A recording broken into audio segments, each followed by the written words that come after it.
किसान साथियों नमस्कार। ये हम बीच में थोड़ा गैप आ गया था, तो थोड़ा इधर उधर के ज़्यादा फील्ड विजिट पर जाने लग रहे थे, तो इस करके हम वीडियो अपडेट नहीं कर पाए। तो किसानों का जो क्वेश्चन आने लग रहा है, जो कमेंट पे भी आने लग रहा है कि वो रूट नोट के बारे में ज़्यादा पूछ रहे हैं कि जो जड़गांठ जो रोग है वो क्या रोग है और कौन कौन से उसके होस्ट है और उसका कैसे कैसे उसकी लाइफ साइकिल है और तो उससे कैसे बचा जाए। आज हम उसके बारे में डिस्कस करेंगे। सबसे पहले बात करते हैं रोग। तो ये रूट नोट नेमेटोड, तो रूट नोट नेमेटोड अगर हम थोड़ी हिस्ट्री की बात की, इतिहास की बात करें तो ये 1855 के अंदर ये अपने इंग्लैंड से रिपोर्ट हुआ था इम्पोली हाउस के अंदर। लेकिन अपने इंडिया की बात करें, इंडिया के अंदर ये 1901 के अंदर बटलर ने रिपोर्ट किया था ये साउथ इंडिया से। तो उसी प्रकार आज हम 2024 के अंदर हम बात कर रहे हैं। तो जो रूट नोट नेमेटोड है ये एक पॉलीफेगस नेमेटोड है। इसकी 100 से ज़्यादा स्पीसीज है। इस एक सिंगल नेमेटोड की 100 से ज़्यादा स्पीसीज है। और अगर हम इसकी होस्ट की बात करें तो इसके लगभग 2000 से ज़्यादा जो प्लांट स्पीसीज है वो इसकी होस्ट है। इसकी 100 से ज़्यादा स्पीसीज है। स्पीसीज की बात करें जैसे मेलेडोगानी इनकोग्निटा हो गया, मेलेडोगानी जेवनिका हो गया, मेलेडोगानी अर्नेरिया हो गया, मेलेडोगानी हेप्ला हो गया, मेलेडोगानी इंडिका हो गया, मेलेडोगानी नासी हो गया, मेलेडोगानी ग्रैंडिकोला हो गया। इसकी अलग अलग स्पीसीज है। और इसी पर इसकी होस्ट की बात करिए, बहुत सारे इसके होस्ट है। तो और रही बात इसकी लाइफ साइकिल की बात करें हम, तो ये कि एक अंडा, ये अंडा जैसे बोलते हैं इसको एग, ये कितने दिन में लाइफ साइकिल कंप्लीट करके वापस फिर से अंडा बन जाता है। ये बोलते हैं जो इसकी जो लाइफ साइकिल है वो मेजरली टेम्परेचर के ऊपर डिपेंड करती है। तो जैसे अगर टेम्परेचर अभी जो गर्मियों का जो सीजन है वो चलने लग रहा है कि कुछ जगह 40 भी है, कुछ जगह 35 भी है और कुछ जगह ज़्यादा भी है। तो ऑन एन एवरेज इसकी जो लाइफ साइकिल की बात करें, इसकी लाइफ साइकिल 25 से 30 दिन में कंप्लीट हो जाती है। तो वही अगर हम सर्दियों की बात करें, अगर विंटर के अंदर जैसे टेम्परेचर हमारे नॉर्थ इंडिया के अंदर डाउन जाता है, चाहे पंजाब की बात करो, राजस्थान की बात करो, हरियाणा की बात करो, जैसे टेम्परेचर डाउन जाता है तो इसकी लाइफ साइकिल एक्सटेंड हो जाती है। तो अपने नॉर्थ के अंदर जैसे 14 हो गया, 15 हो गया, और कुछ टाइम तो ऐसे भी होता है अप टू 10 तक भी चला जाता है। तो इसकी लाइफ साइकिल 80 से 90 दिन की हो जाती है। तो इसका जो मेजर जो पीक टाइम रहता है इस नेमेटोड इन्फेक्शन की बात करें कि पीक टाइम कौन सा होता है, वैसे तो पूरे साल इसका इन्फेक्शन रहेगा, लेकिन फिर भी जैसे हमारे यहाँ पे 12 मंथ होते हैं, 12 महीने में कुछ टाइम के अंदर इसका इन्फेक्शन पीक टाइम पे होता है। फिर और जैसे विंटर आएगी तो ये इसके लाइफ साइकिल स्लो हो जाती है थोड़ी, तो उस पर इतना इफेक्ट नहीं कर पाता। तो अब हम इसकी बात करते हैं कि ये किस टाइम के अंदर पीक टाइम रहता है और किस टाइम पे ये वो रहता है। जैसे हमारी विंटर खत्म होती है नॉर्थ इंडिया के अंदर, फरवरी मार्च की बात करें, मार्च के अंदर इसकी मतलब पीक टाइम रहता है। और फिर हम बात करें मानसून की, जुलाई के अराउंड, ये मार्च के अराउंड है। फिर हम बात करें अक्टूबर की बात करें, अक्टूबर नवंबर, ये किसान साथी 3 पीक टाइम है। इस टाइम पे इनकी नेमेटोड की जो पॉपुलेशन है वो बहुत ज़्यादा होती है। और ये जो जुलाई का जो टाइम है सबसे ज़्यादा इसके लिए फेवरेबल रहता है, क्योंकि इस टाइम पे जैसे मानसून में बारिश होती है। अभी भी हम जुलाई के अंदर हैं, जुलाई की 2-3 तारीख हुई है, तो बारिश होती है तो मॉइस्चर ज़्यादा होता है, तो इसके लिए बड़ा फेवरेबल कंडीशन रहती है। जैसे जो कंडीशन हमारे लिए फेवरेबल होती है ह्यूमन बीइंग के लिए, 25-30 के आसपास टेम्परेचर हो और हवा के अंदर ह्यूमिडिटी वगैरह हो या फिर मॉइस्चर वगैरह, तो हम इजीली सर्वाइव कर पाते हैं। और जैसे ही हम जीरो के टच के मतलब 25-30 से डाउन जाते हैं तो 14-15 के बाद हमको सर्दी लगनी स्टार्ट हो जाती है। उसी प्रकार सेम नेमेटोड के साथ में है। अगर टेम्परेचर ज़्यादा हो गया कि 50 चला गया तो बिन के लिए थोड़ी प्रॉब्लम वाली बात है, और 50 के दो ये मरने भी स्टार्ट हो जाते हैं। तो ये है किसान साथियों। और अभी जो टाइम चल रहा है, अभी जुलाई का टाइम है, तो अभी इसको कंट्रोल करने के लिए, मैनेजमेंट करने के लिए अच्छा टाइम है, पीक टाइम है। तो इसके अंदर अपने मतलब ये है कि अब बायोजेंट की जो एप्लीकेशन है वो जरूर करें। और उसके बाद है कि जो ऑर्गेनिक मैटर वाली, ऑर्गेनिक मैटर के अंदर हम बात करें तो जैसे वर्मी कंपोस्ट ले सकते हैं या फिर हम FYM ले सकते हैं। इसके प्लस में जो नीम की खड़ी है उसके, या फिर जो अपने मस्टर्ड वाली खली है वो, या जो और जो अगर साउथ की बात करें तो दूसरे प्रकार के केक है वो मिला के अप्लाई किए जा सकते हैं। क्योंकि अभी जो मौसम है वो ठीक है कि ज़्यादा गर्मी वाली बात नहीं है। ये जो ऑर्गेनिक मैटर हम सॉइल के अंदर डालते हैं तो ये प्लांट के अंदर गर्मी पैदा करते हैं और थोड़ा सॉइल का टेम्परेचर बढ़ा देते हैं। तो लेकिन अभी ये टाइम इसका बहुत अच्छा है। और साथ में जो ऑर्गेनिक मैटर, जो बायोजेंट की बात करें तो बायोजेंट अलग अलग टाइप के, जैसे सुडोमोनास हो गया, ट्राइकोडर्मा हो गया, पेसिडोमाइसिस हो गया, उसके अलावा और दूसरे भी है, एजोटोबैक्टर हो गया, एजोटोस्पिरियम हो गया, बहुत सारी स्पीसीज है इसकी, वो अभी डालने का इसका अच्छा टाइम है। होता है क्या है कि जैसे बारिश होगी, बारिश होने के बाद जो नेमेटोड है वो इन्फेक्टेड प्लांट से नई के पानी के साथ में कहीं भी जा सकता है, तो एक नेमेटोड चला गया, एक जाने के बाद अपना लाइफ साइकिल कंप्लीट कर लेता है। तो ये है कि हम पीछे हमने बताया था कि लाइफ साइकिल कितनी है, तो एग से एग की जो लाइफ साइकिल है वो 25 से 30 दिन के अंदर हो जाता है। एक जो सिंगल एग है वो 25 से 30 दिन के बाद, जैसे एच हो के पहले J2 बनाएगा, J2 से फिर J3 निकलेगा, J3 से फिर J4 होगा, फिर ऐसे होते होते लास्ट में ये अडल्ट हो जाएगा। तो जो अडल्ट फीमेल है वो फिर से एग देगी। एक जो फीमेल है वो लगभग 200 से लेकर 500 तक अंडे देती है। तो जो एक एग है वो लाइफ साइकिल कंप्लीट होने के बाद वो 200 से 500 हो जाती है। ये डिपेंड करता है कि वो 200 से 500 ही हो गई या फिर कम हो गई, ये उसके होस्ट पे डिपेंड करता है। कुछ होस्ट जैसे वेजिटेबल की बात करें, वेजिटेबल इसके बहुत अच्छे फेवरेबल होस्ट है, तो उस पर बहुत जल्दी ग्रो हो जाता है, इसलिए हम उसको इंटरक्रॉपिंग के लिए मना भी करते हैं। कि जो ऑर्चार्ड वगैरह है, जो बाग वगैरह लगा रखे जिन लोगों, चाहे वो अमरूद की बात करें, किसी लोगों ने आड़ू वगैरह लगा रखे हैं, उसमें अनार के लगा रखे हैं, तो उसमें मना भी करते हैं कि अभी इसमें वेजिटेबल मत लगाओ। अगर एक बार वेजिटेबल लगा दी आपने, वो लाइफ साइकिल कंप्लीट हो जाएगी, 2-3-4 लाइफ साइकिल कंप्लीट करके तो पॉपुलेशन बहुत ज़्यादा बिल्डअप हो जाएगी। ऑन एन एवरेज ये बोलते हैं पूरा साल के अंदर 7 से जो 8 लाइफ साइकिल है वो रूट नोट मेथड कंप्लीट कर लेते हैं। तो अभी हम बात करते हैं इसके होस्ट कौन कौन से हैं। ये तो हमने इसके ब्रीफ सा बता दिया, अभी हम इसके होस्ट की बात करते हैं।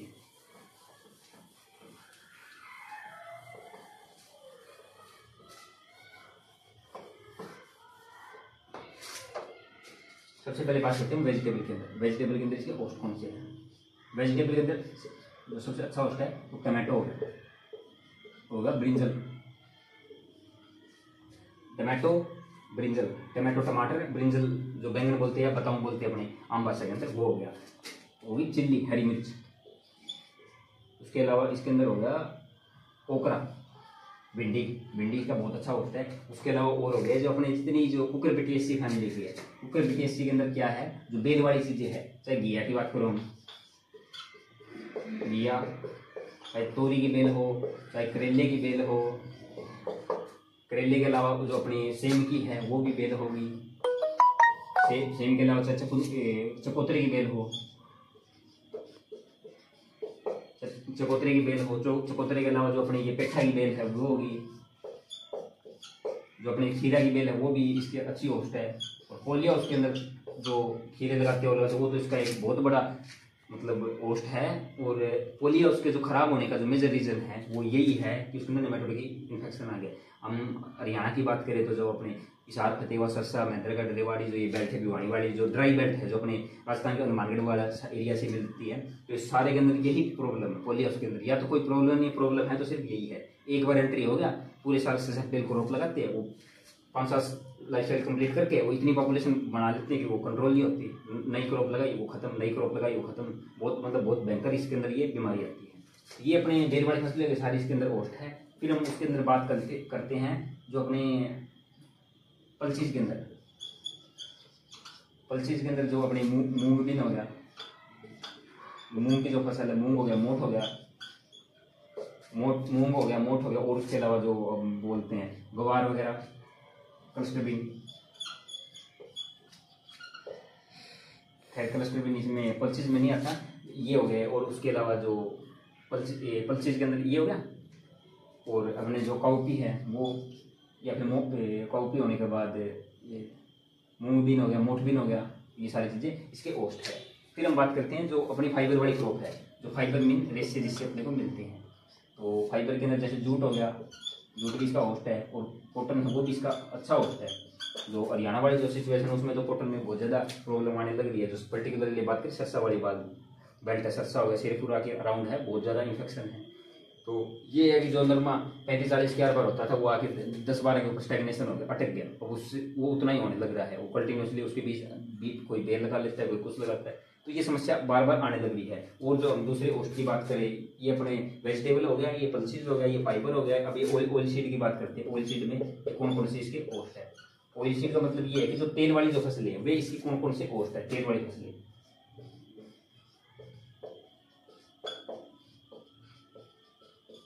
तेल वाली फसलों में से कौन कौन से होस्ट है, कट करिए देखिए। तो ये तेल वाली जो फसल है इसके अंदर जो अपनी ग्राउंडनट है,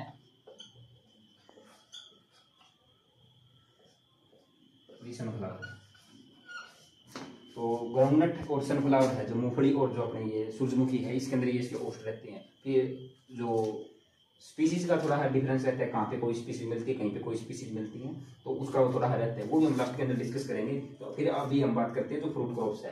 तो फ्रूट क्रॉप्स से मतलब जो फल के जो है वे कौन कौन से इसके ओस्ट है। फिर उसके बाद करते हैं जो फ्रूट क्रॉप के जो फल वाली जो है,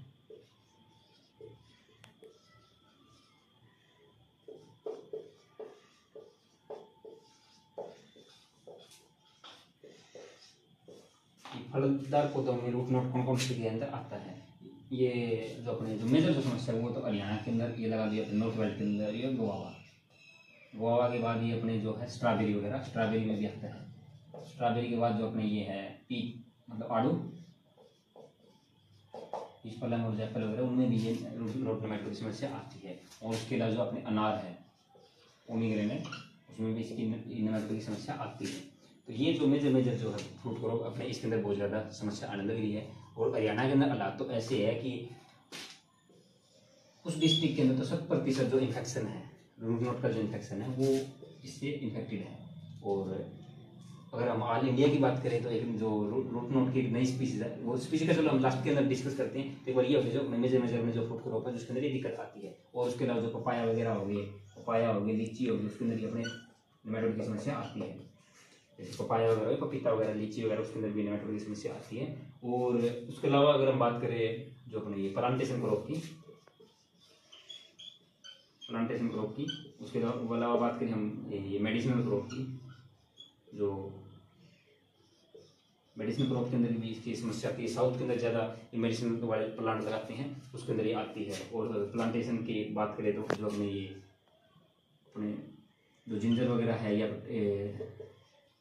पेपर वगैरह हो गए, जो काली मिर्च वगैरह है, और ये जो जिंजर हो गए, पेपर हो गए, जो टर्मरिक है, टर्मरिक के अंदर भी ये नेमेटोड की समस्या आती है। और हम अगर प्लांटेशन क्रॉप की बात करें या फिर जो पेपर वगैरह हो गए, टर्मरिक वगैरह, उसके साथ में जो अपने टी है, टी हो गया, कॉफ़ी हो गया, उसके अंदर भी नेमेटोड की समस्या आती है। और उसके अलावा जो अपने ये है जो मेडिसिनल प्लांट है, उसके अंदर भी नेमेटोड की ज़्यादा समस्या आती है। तो जो लेकिन हम मेजरली बात नॉर्थ इंडिया करते हैं कि नॉर्थ इंडिया के अंदर किन किन क्रॉप के अंदर ये चैलेंजिंग फैक्टर बनता जा रहा है रूट नोट नेमेटोड, उसकी हम बात करेंगे। इसके अंदर अपना ये पंजाब हो गया, हरियाणा हो गया, राजस्थान वगैरह हो गया, जो यूपी वाली बेल्ट है, ये सारी इंक्लूडेड है। तो एक तो अपने जो गवावा है, गवावा के अंदर ये नेमेटोड की बहुत भयंकर समस्या आने लगी है। जो 4-5 साल के बाद ये है कि अगर बाग उखाड़ने पड़ रही है तो उसका एक ही रीजन है कि ये रूट नोट नेमेटोड से इन्फेक्टेड है। और फार्मर गलती क्या करता है कि जो वो प्लांट लगाता है तो वो किसी भी इधर उधर की किसी नर्सरी से, लोकल नर्सरी से अज्ञानता के रहते या फिर जो ज्ञान के अभाव में वो इधर उधर से ले लेते हैं। उसको स्टार्टिंग ये होता है कि हाँ जोश है कि उनको बाग लगाना है, उसको अच्छे से डेवलप करना है, तो नर्सरी कहीं से भी ले लेते हैं। तो फिर उसके बाद वो थोड़े टाइम बाद धीरे धीरे अपनी पॉपुलेशन बिल्डअप कर लेता है। और एक उसके साथ में मेजर गलती ये करता है कि स्टार्टिंग के टाइम है कि क्रॉप छोटी है तो हम कोई भी दूसरी क्रॉप लगा के उसके साथ, ताकि मतलब कि अच्छे पैसे कमाए जा सके। जो सब्जी वगैरह वो लगा लेते हैं, सब्जी वगैरह तो इसके रूट नोट के बहुत अच्छे होस्ट है, पीछे वाली जो हमने वीडियो के पीछे हमने बताया है। और कुछ क्रॉप भी है, जैसे ग्वार की क्रॉप होगी, जैसे मूंग की क्रॉप लगा दी, मोठ की क्रॉप लगा दी, कॉटन की क्रॉप लगा दी, तो ये सारी की सारी जो क्रॉप है ये रूट नोट की अच्छी होस्ट है। उसके अलावा अगर पोलियो हाउस की बात करें, पोलियो हाउस के अंदर ये लगाते हैं खीरे, या बोल दो कुकुम्बर बोल दो, तो ये भी इसका एक बहुत बड़ा फैक्टर बनता जा रहा है कि रूट नोट का बड़ा होस्ट है। और पोलियो हाउस को पाड़ने के पीछे एक ही रीजन है कि वो रूट नोट की समस्या आ गई, नेमेटोड की समस्या आ गई। और इस साल तो ये हुआ है कि 2024 में तो कि जो अपने जून का जो टेम्परेचर था वो बहुत ज़्यादा था, मई के अंदर भी टेम्परेचर ज़्यादा है, अब तो 52 तक गया है, कुछ जगह पर रिपोर्ट हुआ है 52 हो गया, 50 हो गया, 49 हो गया। तो इसके अंदर क्या हुआ कि हाई टेम्परेचर के कारण जो आपके जो शेड हाउस थे वो उसके अंदर ये बेलें वगैरह जल गई, अब तो ये हुआ है। और कुछ फंगस का भी इसके साथ में अटैक था, और ये सैम गोवा के अंदर भी रहता है और इनके अंदर भी रहता है। इसके अंदर पोलर रोट वाले जो फंगस है उसके मतलब मिलके उसको अफेक्ट करती है प्लांट को। इसके अंदर ये क्या है कि जैसे फ्यूजेरियम वगैरह हो गया, वर्टिसिलियम हो गई, दूसरी जो फंगस है और गोवा के अंदर मिलके कॉम्प्लेक्स बन के तो एकदम प्लांट 2-3 दिन के अंदर सूख जाता है, तो ये समस्या रहती है। और दूसरी बात है कॉटन के अंदर, कॉटन के अंदर जो नरमा जो कपास है वो 35-40 मन के आर बार होनी होती है। तो नेमेटोड जो रहते हैं वो उसकी मतलब जो पैदावार है उसके अंदर भयंकर कमी आती है। वो अब तो ये बोलते हैं कि 10 हो गए, 12, 10, 12, 15 तक वो उसकी इतनी गिरावट आ जाती है, वो इतनी मन 1 एकड़ से निकलती है, वो सारी रूट नोट के कारण है। दूसरी बात है जो वेजिटेबल की, वेजिटेबल के अंदर भी यही हाल है, चाहे हम टमाटो लगा ले, ओकरा लगा ले, ये लगा ले, अगर एक बार टमाटो आ जाता है तो उसको कवर करना, उसको रिकवर करना बड़ा मुश्किल हो जाता है। तो ये अपने ओवरऑल स्किन नेमेटोड की समस्या है। अब हम बात करते हैं स्पीसीज की, कि कहाँ पे कौन सी स्पीसीज है और ये सारी चीजें हैं। तो स्पीसीज की भी हम इसी में बात कर लेते हैं कि जो गवावा के अंदर जो मतलब ऑल इंडिया के अंदर जो आने लग रही है वो ये है कि वो मेलेडोगाइनी इनकोगनिटा भी रिपोर्ट होने लगी है, मेलेडोगाइनी एंट्रोलोबाई। मेलेडोगाइनी एंट्रोलोबाई है वो अपने इंडिया के अंदर तमिलनाडु के अंदर 2018 के अंदर नई रिपोर्ट हुई थी। ये एक एक्जोटिक स्पीसीज, ये बाहर की स्पीसीज है।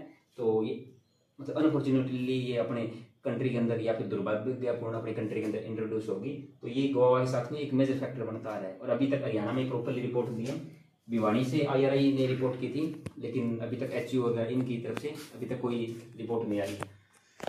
तो ये है इसके अंदर। और जो पोलिया उसके अंदर ये मेलेडोगाइनी इनकोगनिटा होगी और मेलेडोगाइनी जर्निका, ये इसके अंदर पोलिया उसके अंदर ही आती है। सारी वेजिटेबल के अंदर ऐसा ही है। ये जो जर्निका वगैरह होगी इनकोगनिटा की, इनकी कंबाइंड पॉपुलेशन रहती है मेलेडोगाइनी इनकोगनिटा की और जर्निका की। कॉटन के अंदर ये है कि मेलेडोगाइनी इनकोगनिटा की रेस 4 आती है। ये किसान साथियों इसके ओवरऑल ये। अब फिर बात करते हैं थोड़ा इसके मैनेजमेंट की, इसका मैनेजमेंट कैसे हो। तो क्रॉप वाइज वेरी भी करता है। हम थोड़े सिंपल 5-10 स्टेप बता देते हैं, जिस क्रॉप के अंदर जो फिजिबल है, जो चीजें हैं, तो उसको फॉलो करके किसान इस नेमेटोड से जो की समस्या से छुटकारा पा सकते हैं। सबसे पहले तो जो मैनेजमेंट की बात करें, सॉइल सोलराइजेशन। सॉइल सोलराइजेशन भी एक अच्छा तरीका है। डीप समर फॉलोइंग, गर्मियों के जो मंथ है, जो गर्मियों की मंथ है, जो मई जून का जो टाइम है, उसके अंदर जो टेम्परेचर है वो अप टू 50 तक जाने लग रहा है, या 49 हो, ये हो गया। तो गर्मियों के अंदर जैसे हम डीप स्लो 10-15 दिन के अंदर ये 2-3 डीप समर फ्लोइंग करते हैं, तो इसके अंदर होता है क्या है कि वो एरिया एक्सपोज हो जाता है, तो उसके अंदर एग वगैरह है, जो जेटी वगैरह है, वो डिस्ट्रॉय हो जाती है। तो ये जो गर्मियों का जो है ये भी एक बहुत अच्छा ऑप्शन है। और उसके अंदर बाकी जो भी हमको प्लांट लगाने हैं, चाहे हमको वेजिटेबल और वो चीज़ें लगानी हो या फिर हमको फ्रूट क्रॉप लगानी है, तो उसके लिए हम हेल्दी प्लांटिंग मटेरियल यूज करें। फिर उसके बाद ये है कि जो लगाने लग रहे हैं, तो उसके साथ में जो अच्छी क्वालिटी के, अच्छी मात्रा में वो बायोजेंट ऐड करें। बायोजेंट के साथ में तो सीड को ट्रीटमेंट कर सकते हैं।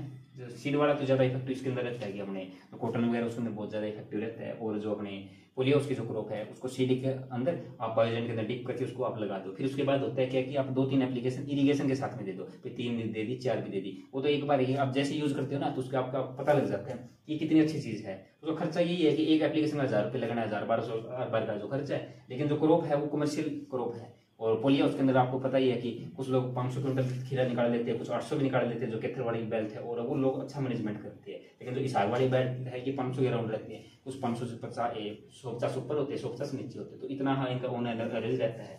तो ये जो बायोजेंट है ये भी एक अच्छा ऑप्शन है। उसके साथ में क्या है, जो ऑर्गेनिक मैटर के अंदर जो FYM हो गया, FYM बात करें, वर्मी कंपोस्ट की बात करें, या फिर नीम की जो खड़ी है उसकी बात करें, या फिर जो मस्टर्ड की खड़ी है उसकी बात करें, ये इसके साथ में जो अपने बायोजेंट है,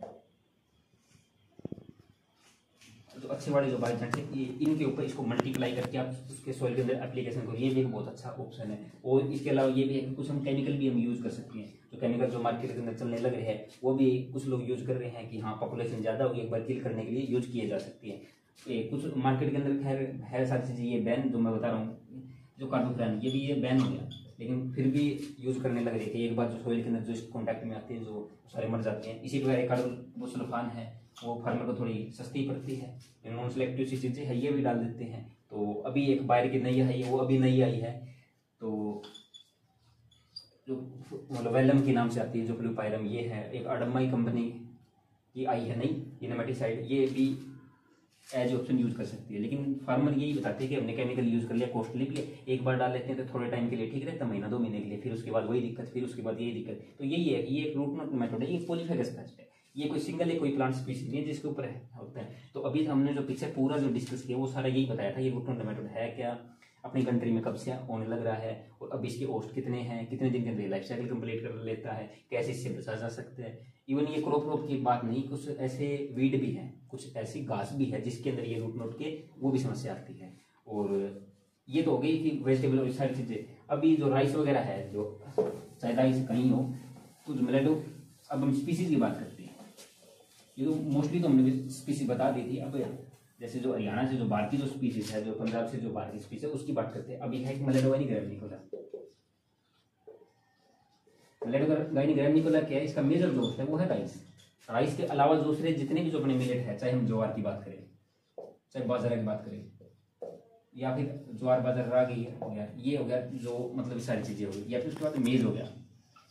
मेज के अलावा जो अपने जितने भी जो मिलेट्स है, चाहे कोडो हो गया, फॉक्सटेल हो गया, ये जो मिलेट्स हैं इनके ऊपर ये इसके ओस्ट है। उसके अलावा कुछ वीट भी है, जैसे वीडी राइस हो गया, जिसके अंदर जो राइस के अंदर जो वीट आती है उसके अंदर भी ये बहुत बड़ा चैलेंजिंग फैक्टर बनते आ रहा है। जैसे हरियाणा के अंदर बात करो, चाहे पंजाब के अंदर बात करो, इनके अंदर जो डीएसआर का एरिया कंटिन्यूसली बढ़ने लग रहा है, क्योंकि गवर्नमेंट उसके ऊपर सब्सिडी प्रोवाइड कराने लग रही है कि 4000 की देरी है कि आप, ताकि ग्राउंड जो वाटर है उसको बचाया जा सके, कि डे बाय डे ट्रांसप्लांटिंग जो राइस लगाते हैं, वो जो जमीन का जो पानी है वो एक मतलब डाउन जाता जाने लग रहा है। कैथरवाड़ा डिस्ट्रिक्ट होगा, बहुत सारी रिपोर्ट है अपने हरियाणा के अंदर, ये है कि एक साल के अंदर 1 मीटर पानी नीचे जाने लग रहा है। तो इस स्पीड से जाने लग रहा है, तो गवर्नमेंट से वो इस समस्या का निदान करने के लिए ये है कि उनको डीएसआर और इस ऑप्शन पे लेके आना पड़ा है, उनको इनिशिएट करने के लिए उसको सब्सिडी देते हैं। लेकिन वो क्या रहा है कि उसके साथ के अंदर ये जो मेलेडोगाइनी ग्रैविनिकोला है, ये बहुत एक मेजर समस्या बनता लग रहा है। तो ये तो है ही जो क्रॉप जो इसको लगाते हैं उसके अंदर ही आ जाता है। उसके अलावा जो वीड है, जैसे ये हो गया लेप्टोक्लोवा होगा, लेप्टोक्लोवा काइनेंसिस, ये भी इसके बहुत बड़ा होता है।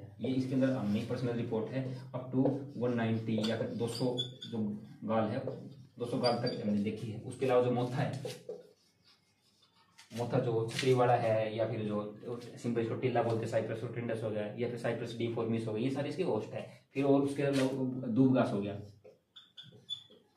दूब घास ऊपर से तो ग्रीन ग्रीन दिखती है, लेकिन उसके अंदर ये जो मेलेडोगाइनी ग्रैविनिकोला इसका इन्फेक्शन रहता है। और बहुत सारे वीड है जिसके अंदर ये ग्रैविनिकोला का इन्फेक्शन है। तो ये हो गया। अब है मेलेडोगाइनी जो एप्ला की बात करें, वो कहाँ है? जो एप्ला है वो मोस्टली जो हिली एरियाज है, चाहे हम हिमाचल प्रदेश की बात करें, या फिर JNK की बात करें, या फिर उत्तराखंड की बात करें, ये जो हिली एरिया है जहाँ पे ठंडक रहती है, वहाँ पे मोटा मोटी अपने मेलेडोगाइनी एप्ला देखने को मिलती है। अब मेलेडोगाइनी जो अर्नेरिया की बात करें, जो ये ग्रैविनिकोला ऑलमोस्ट अपनी इंडिया की कंट्री है, या फिर जो अपने जो एशियन जो बेल्ट है, चाहे चाइना की बात करो, थाईलैंड की बात करो, मलेशिया की बात करो, वियतनाम की बात करो, लाओस की बात करो, जो पूरी कंट्रीज है उनके अंदर ही मिलता है। पाकिस्तान के अंदर भी है ये, जो मतलब मोटा मोटी यही रिपोर्ट है, यहीं ज़्यादा इनका इन्फेस्टेशन है। और ये मेलेडोगाइनी जो अर्नेरिया की बात करते हैं, मेलेडोगाइनी अर्नेरिया है, ये अपने ग्राउंडनट के ऊपर आती है, ये गुजरात के अंदर है। मेलेडोगाइनी इनकोग्निटा, ये इंडिका भी एक स्पीसीज है, वो अपने सिट्रस के अंदर आती है, ये गुजरात के अंदर आती है। अब मेलेडोगाइनी जो एक्जुआ है, ये अपने उसके ऊपर आती है, ये कॉफी के ऊपर आती है, ये कर्नाटका के अंदर है। अब ये मेलेडोगाइनी ब्रेविकुडा है, ये अपने टी के ऊपर आती है, ये असम से आती है। ये अपनी पूरी कंट्री वाइज है कि कहाँ पे कौन सी स्पीसीज ये मोस्ट डोमिनेंट है। लेकिन अपने को जो ज़्यादा फोकस रखना है वो यही है कि जो हरियाणा वाली जो पोजीशन है, जो राजस्थान वाली जो है, या पंजाब वाली, उनको उस पर ज़्यादा फोकस रखना है। और पीछे हमने उसके अंदर वो भी बताए थे कि पोस्ट कौन कौन सी है, उससे उसको बचाना है। और यही है किसान साथी। तो उम्मीद करते हैं किसान साथियों, जो आज की जो जानकारी है वो आपको पसंद आई होगी। तो आज वाले जो हमने जो रूट नोट मेथड है उसके बारे में चर्चा करी, उसके अलावा जो अपने जो इसके पोस्ट है उसके बारे में थोड़ा ही बताया। उसके अलावा जो इसकी हिस्ट्री की बात करते हैं, हिस्ट्री के बारे में हमने थोड़ा बताया। हिस्ट्री के अलावा जो पोस्ट बताने के बाद तो हमने मैनेजमेंट के बारे में बताया।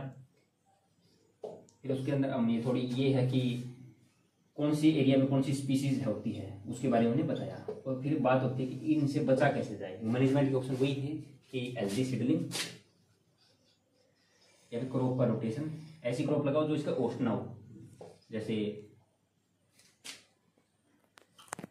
टेगस्टस मीन गेंदा। चाहे फील्ड क्रॉप की बात करो, चाहे अपने ये पोलिया उसके अंदर भी लगाया जा सकता है। और खैर होता अनइकोनॉमिकल है पोलिया उसके अंदर, क्योंकि इतना बड़ा स्ट्रक्चर लगाने के बाद वो रहता है कि गेंदा ही लगाए। गेंदा तो ओपन फील्ड के अंदर ही, लेकिन नेमाटोड की पॉपुलेशन को डाउन करने के लिए गेंदा लगाना पड़ता है। उसके अलावा जो अपने ओनियन है, प्याज, या फिर जो गार्लिक की बात करें, गार्लिक भी इसका रेपिलेंट है, ये इसके ओस्ट में है। तो ये एज ऑप्शन के रूप में लगाए जा सकते हैं। साथ में ये है कि ऑर्गेनिक मैटर के अंदर जो बता रहे हैं, जो केक वगैरह वो यूज करके किया जा सकता है, जो बायोजेंट है वो डालें। और ये भी है कि आई कमर्शियल क्रॉप है और है तो केमिकल वगैरह भी यूज कर सकते हैं, बट केमिकल का यही है कि रेजिडुअल इफेक्ट ज़्यादा आता है, कॉस्टली ज़्यादा पड़ती है फार्मर को। जो ऊपर वाले जो तरीके हैं उनको अपना के किसान इस समस्या से बच सकता है। तो ये है किसान साथियों। तो उम्मीद करते हैं कि आपको ये जानकारी अच्छी लगी होगी और इस जानकारी को ज़्यादा से ज़्यादा अपने जो किसान साथी हैं, जो चाहे गवावा के हो, चाहे पोलिया उसकी हो, या फिर दूसरी जो कपास वगैरह उसकी खेती करते हो, उन लोगों तक पहुँचाए, ताकि किसी भी किसान का जो बाग है, जो पोलिया हाउस है, वो जानकारी के अभाव में ना उजड़े। धन्यवाद।